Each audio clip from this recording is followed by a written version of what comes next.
Jangan mobil Avanza, Fortuner tuh aja yang dikredit, dicicil Bapak Ibu. Sholat yang pernah kita tinggalkan tuh cicil juga tuh. Diqadha, dibayar. Sholat tuh lebih mahal lagi daripada Fortuner tuh Bapak Ibu. Sholat tuh lebih mahal daripada Pajero tuh lagi.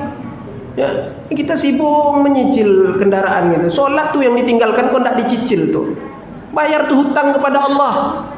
Terlebih utama untuk dilunaskan.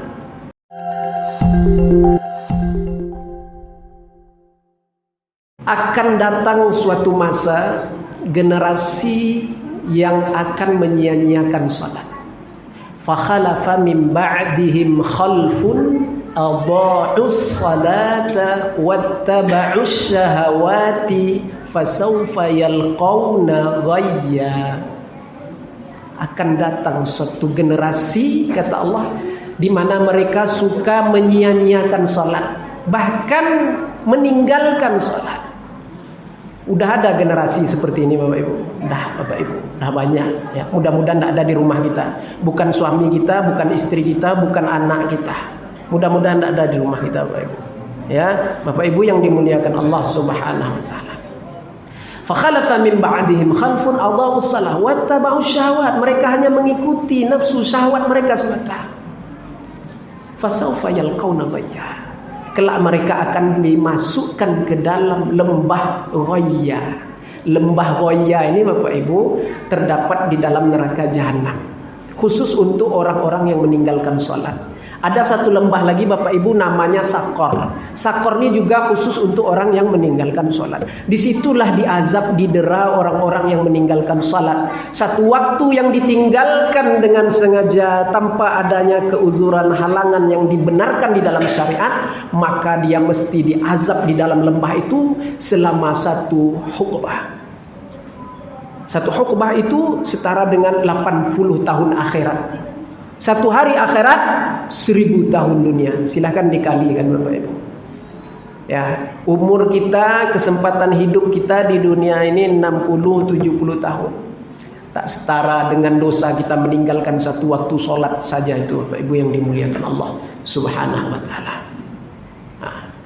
Maka di dalam hal ini amanah yang Allah berikan kepada Rasulullah untuk kita semua, maka jangan kita sia-siakan. Amanah ini amanah yang luar biasa. Inna aradnal amanata 'alas samawati wal ardi wal jibal. Kami telah sodorkan amanah ini, kata Allah, kepada langit, kepada bumi, kepada bukit. Mereka tak sanggup mengembani amanah ini. Fa abaina ayyahmilna wa ashfaqna minha wa hamalahal insan. Diberikan ke langit, langit terbelah. Diberikan kepada bumi, bumi ini menjadi hancur Bapak Ibu. Diberikan kepada bukit, bukit tak sanggup menerimanya. Siapa yang sanggup menerima amanah ini Bapak Ibu? Al-insan. Fahmalah al-insan. Manusia yang sanggup menerima amanah ini. Amanah apa itu?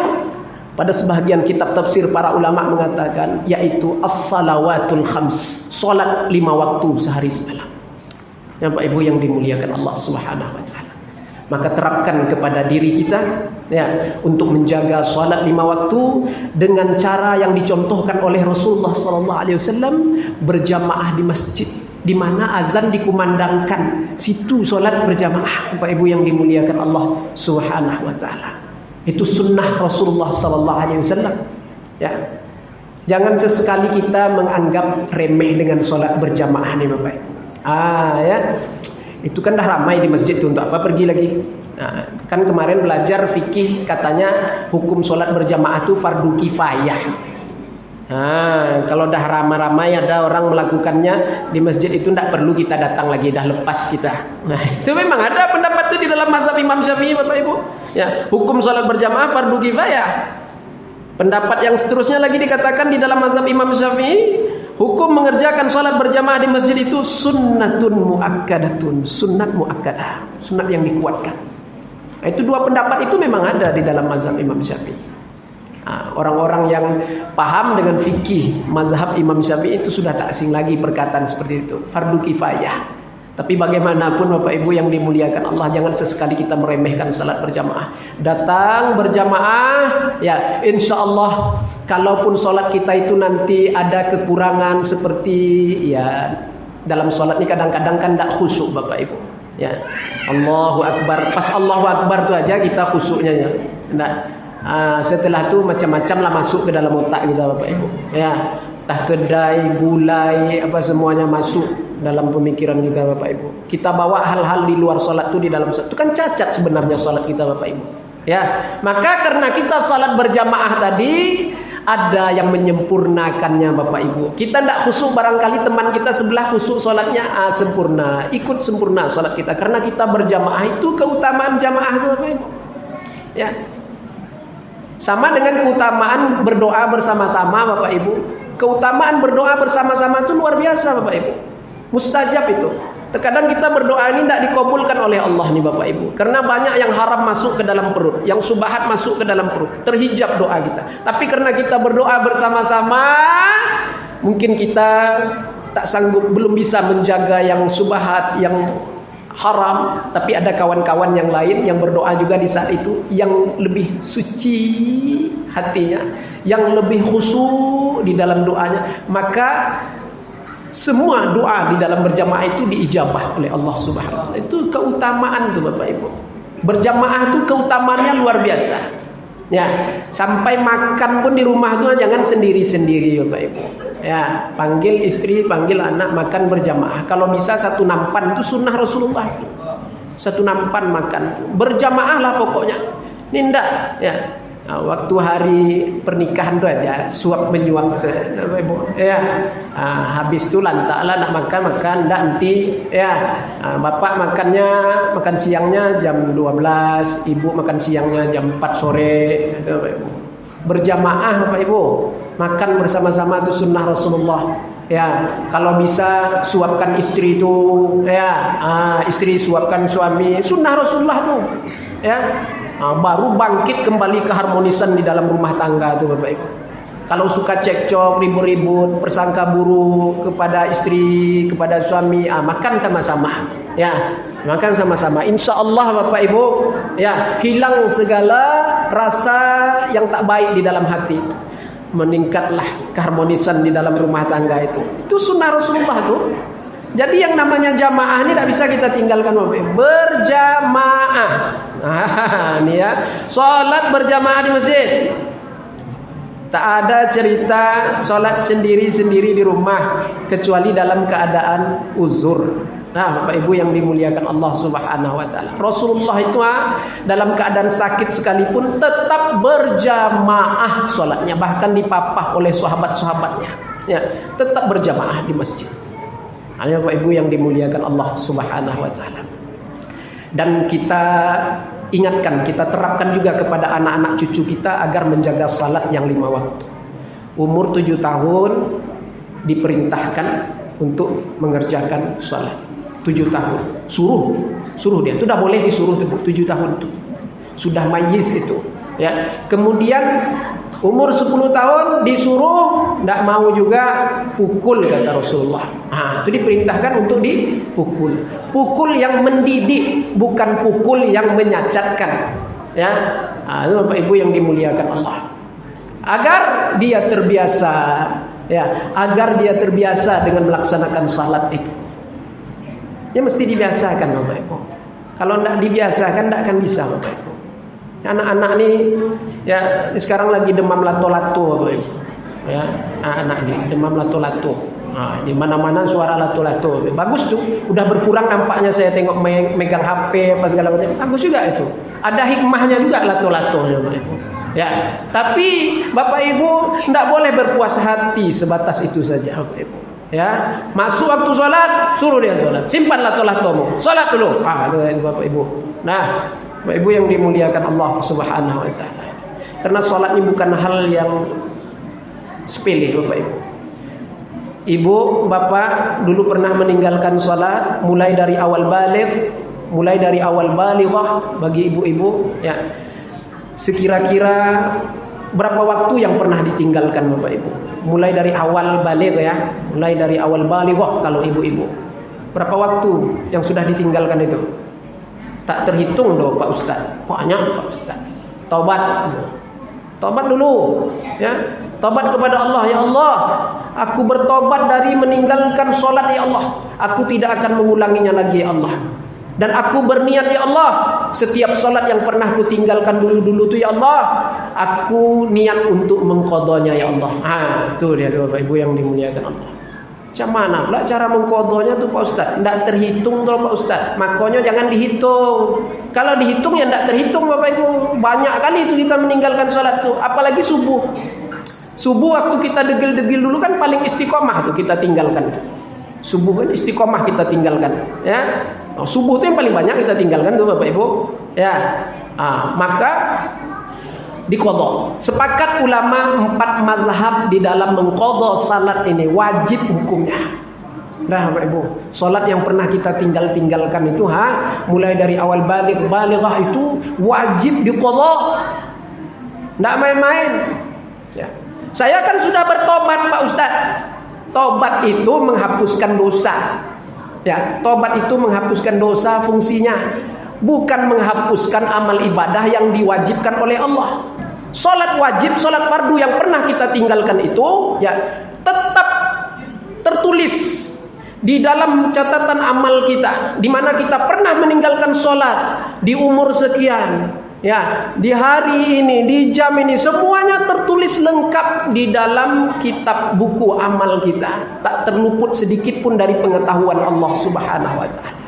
Ya, kita masih tertulis di dalam buku amalan kita itu, catatan amalan kita itu sebagai tarikus shalah, orang yang pernah meninggalkan salat. Itu tidak terhapuskan dikarenakan taubat Bapak Ibu yang dimuliakan Allah. Jadi sekali lagi taubat itu fungsinya menghapuskan dosa, bukan menghapuskan amal ibadah yang sudah diwajibkan oleh Allah yang pernah kita tinggalkan itu tetap ada dan mesti diqadha baru lunas. Itu Bapak Ibu yang dimuliakan Allah. Sepakat 4 mazhab itu Bapak Ibu yang dimuliakan Allah. Ya, kemarin ada Ustadz tuh menyampaikan ndak perlu diqadha doh Pak Ustadz. Ndak perlu diqadha doh. Terus banyak aja salat-salat sunat. Tobat banyak-banyakkan salat sunat. Itu sumbernya daripada Imam Ibnu Hazm. Saya sampaikan malam ini sumbernya daripada Imam Ibnu Hazm. Beliau seorang ulama Az-Zahiri, mazhab Zahiri, ya, bukan mazhab Syafi'i, ya, mazhab Az-Zahiri. Di luar 4 mazhab. Beliau adalah ulama, memang ulama, kita akui beliau ulama, tapi ulama di luar 4 mazhab.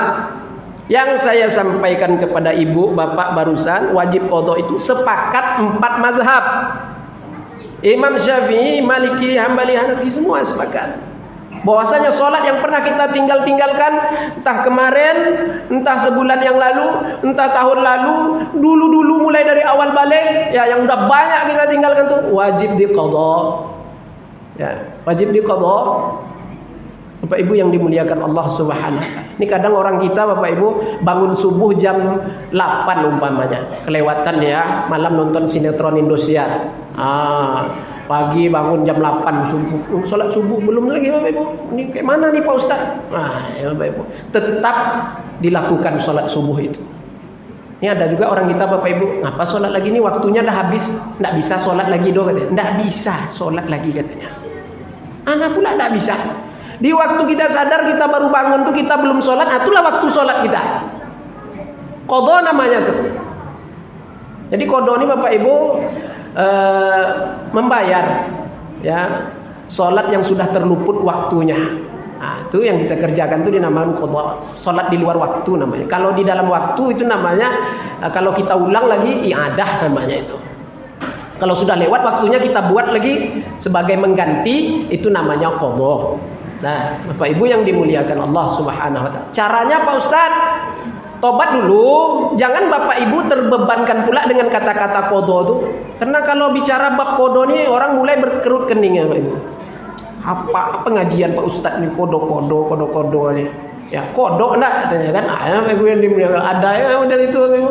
Nah, jadi Bapak Ibu jangan dipikirkan, jangan dihitung-hitung, enggak perlu. Cukup tobat kepada Allah, betul-betul menyesal di dalam hati. Dulu-dulu kita pernah meninggalkan sholat, karena meninggalkan sholat itu dosa besar, minal kabair, dosa besar. Satu waktu meninggalkan sholat, faqad kafar, sungguh dia telah kafir, kata Rasulullah sallallahu alaihi wasallam. Berapa waktu yang sudah banyak kita tinggalkan dengan sengaja, melengah-lengahkannya sehingga terluput waktunya, tidak juga kita kerjakan. Berapa banyak, tak terhitung. Maka taubat, menyesal di dalam hati, dan niat di dalam hati untuk mengqadanya. Kalau mati kita malam ini Bapak Ibu, Allah lunaskan hutang piutang kita semuanya. Ya, hutang piutang sholat ya, bukan hutang piutang sama tetangga sebelah, itu tidak lunas tuh ya, Bapak Ibu. Jadi kalau kita sudah tobat dan niat mengqadha Bapak Ibu, meninggal kita malamnya, dilunaskanlah hutang-hutang yang mana kita dulu pernah meninggalkan sholat, lunas. Tapi kalau Allah kasih umur panjang, maka bayarlah, nyicil, dicicil, diqadha ya. Jangan mobil Avanza, Fortuner itu aja yang dikredit, dicicil Bapak Ibu. Sholat yang pernah kita tinggalkan tuh cicil juga tuh, diqadha, dibayar. Sholat tuh lebih mahal lagi daripada Fortuner tuh Bapak Ibu. Sholat tuh lebih mahal daripada Pajero tuh lagi. Ya, kita sibuk menyicil kendaraan gitu. Sholat tuh yang ditinggalkan kok tidak dicicil tuh. Bayar tuh hutang kepada Allah. Terlebih utama untuk dilunaskan. Nah, jadi caranya Pak Ustaz, qabliyah ba'diyah untuk orang-orang yang banyak meninggalkan sholat tidak dibenarkan.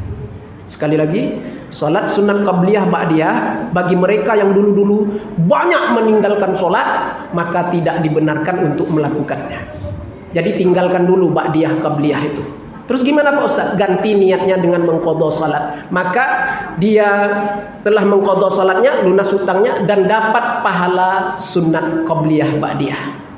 Dah Bapak Ibu, umpamanya sebelum subuh nanti Bapak Ibu qadha salat subuh. Ya, sama seperti sholat subuh biasa, pakai kunut, sama ya, tidak ada bedanya. Tapi niatnya berbeda. Sengaja aku sholat fardu subuh 2 rakaat, kodoan, mengkodok karena Allah Ta'ala. Tetap 2 rakaat, jangan dibuat 1 rakaat pula. Ya, tidak boleh dikosor-kosor, tetap 2 rakaat. Nah, kemudian Bapak Ibu yang dimuliakan Allah Subhanahu Wa Ta'ala. Dan waktu kodo ini tidak ada batas atau tidak ada waktu-waktu larangan, bebas. Bapak Ibu tidak ada kerja, luang waktu, silahkan qadha salatnya. Ya, malam bangun ganti tahajud.